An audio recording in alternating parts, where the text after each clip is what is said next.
నమస్కారం.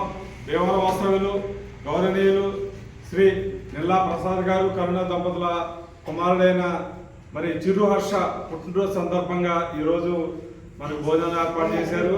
మరి ముందుగా మనం ఆశ్రమం తరపున చిరు హర్షకి పుట్టినరోజు శుభాకాంక్షలు తెలియజేయండి అమ్మా.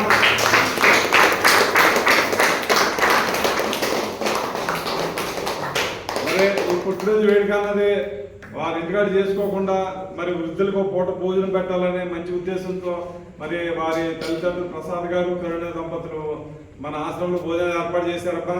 మరి వారు వారి కుటుంబం ఎల్లప్పుడూ చల్లగా ఉండాలి. మరి మనందరూ ఆయుష్ పోసుకుని మరి చిరు హర్ష జీవితంలో ఇటువంటి మరెన్నో పుట్టినరోజు వేడుకలు ఇంకా జరుపుకోవాలని సాధ్యమైనంత వరకు పేదవారికి సాయం చేస్తూ జీవితంలో ముందుకు నడవాలని మనంతా దేవుని ప్రార్థిద్దామమ్మా. మరి ఈరోజు మనకి అన్నదాత చిరు హర్ష కాబట్టి చిరు హర్షాన్ని గుర్తు చేసుకుంటూ అన్నదాత